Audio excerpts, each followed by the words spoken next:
Hey there, my marvelous minds, my little cherubs, you cool cats, you. You ready to hear a jazzy story for this story time?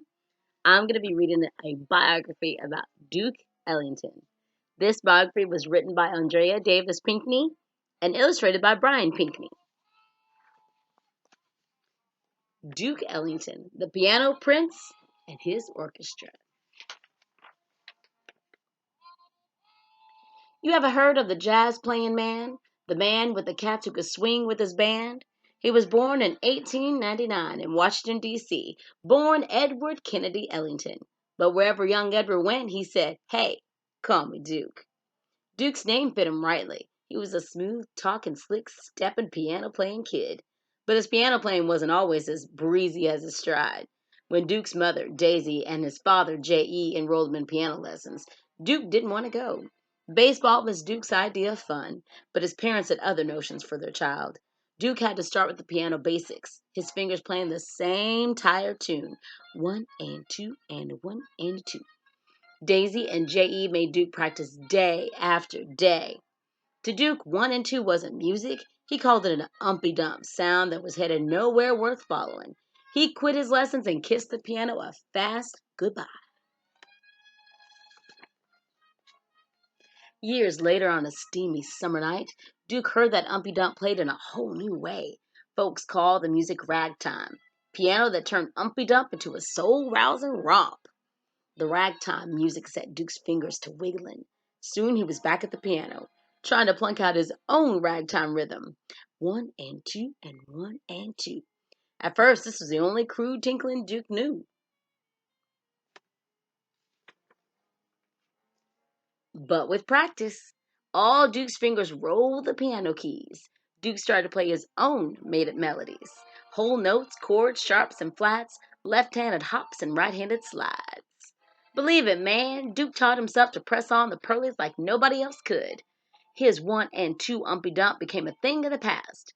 Now playing the piano was Duke's all time love. When Duke was 19, he was entertaining ladies and gents at parties, pool halls, country clubs, and cabarets. He was as fine as pie, good looks, and flashy threads. He was a ladies' man with flair to spare. And whenever a pretty skinned beauty leaned on Duke's piano, he played his best music composition smoother than a hairdo sleeked with pomade.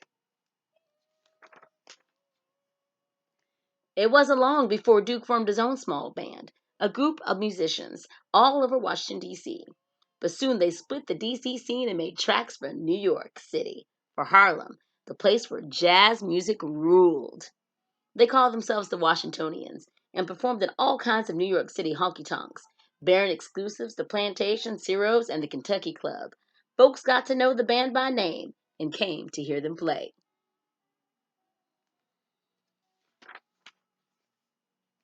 Then, on an autumn day in 1927, Lady Luck smiled pretty on the Washingtonians.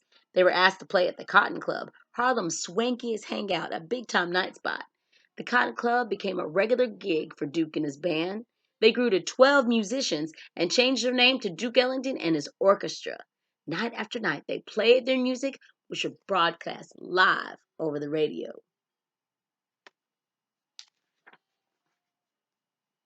For all those homebodies out in radio lovers land, folks who only dreamed of sitting pretty at the cotton, the show helped them feel like they were out on the town. Duke's Creole love call was spicier than a pot of jambalaya. His mood indigo was a musical stream that swelled over the airways. Sometimes the orchestra performed their tunes straight up, but other nights, when the joint started to jump, Duke told his band to play whatever came to mind, to improvise their solos, to make the music fly. And they did. Each instrument raised its own voice. One by one, each cat took the floor and wiped it clean with his own special way of playing. Sonny Greer pounded out the bang of jump rope feet on the street with the snare drum, a subway beat on his bass drum, a sassy ride on his cymbal. Sonny's percussion was smooth and steady. Sometimes only his drumsticks made the music, cracking out the ratty beat of wood slapping wood.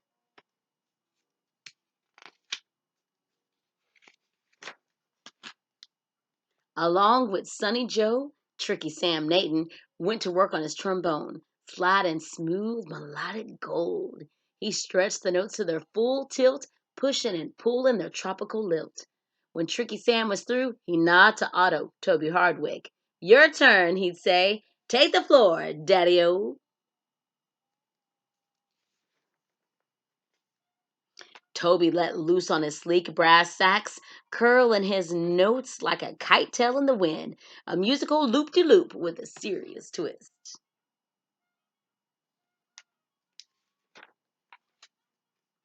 Last came James, Bubber Miley, a one-of-a-kind horn player.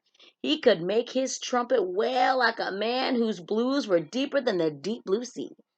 To stir up the sound of his low moan horn, Bubber turned out a growl from way down in his throat. His gut bucket tunes put a spell on the room.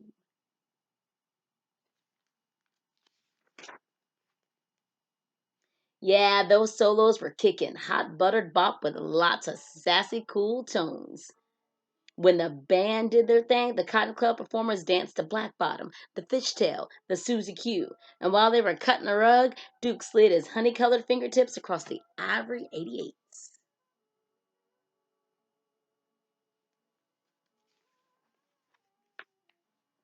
The word on Duke and his band spread from New York to Macon to Kalamazoo and to the sunshiny Hollywood Hills. The whole country soon swung to Duke's beat.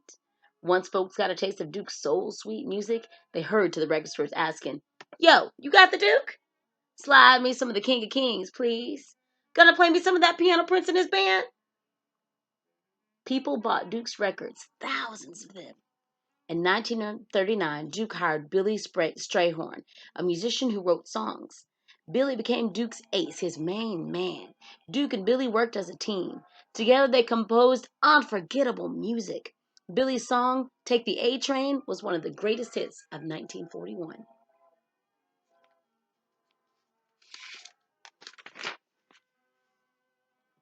With the tunes that he and Billy wrote, Duke painted colors with his band's sound. He could swirl the butterscotch tones of Tricky Sam's horn with the silver notes of the alto saxophone. And ooh, those clarinets. Duke could blend the red hot blips with a purple dash of brass from the trumpet section. In time, folks said Duke Ellington's real instrument wasn't his piano at all. It was his orchestra.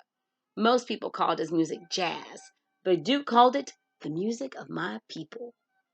And to celebrate the history of African American people, Duke composed a special suit he called the Black, Brown, and Beige, a suit that rocked the bosom and lifted the soul.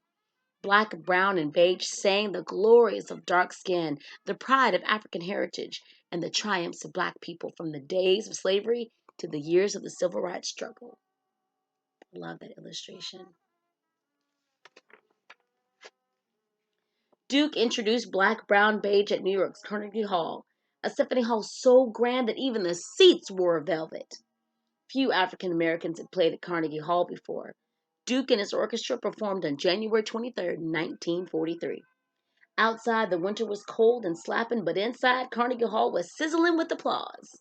Duke had become a master maestro. Because of Duke's genius, his orchestra now had a musical mix like no other. Now you've heard of the jazz playing man, the man with the cats who could swing with his band, King of Kings, Piano Prince, Edward Kennedy Ellington, the Duke.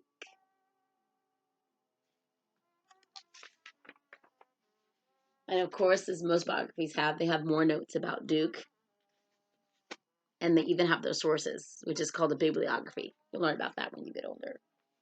Now, if you haven't noticed in the background, I was playing music by Duke Ellington. So, your writing assignment with this one is to write a biography or an autobiography.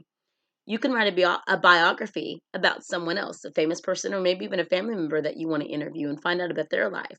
Or you can write an autobiography, which should be a story about your own life that you write.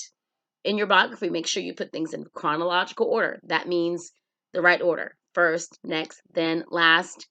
And make sure you, of course, use your voice and vocabulary. Make sure you use proper grammar, spelling, punctuation, and sentences, and have fun with it. Maybe even add some illustrations that you can draw yourself or even with a computer. So I cannot wait to read your biographies or your autobiographies, whichever you choose. Just remember to be kind. because it's the right thing to do. Be your best, because hey, I know it's in you. You're incredible thinkers, boys and girls, and cool cats. And who knows, your marvelous mind just might change the world. See you soon. Stay cool and be marvelous.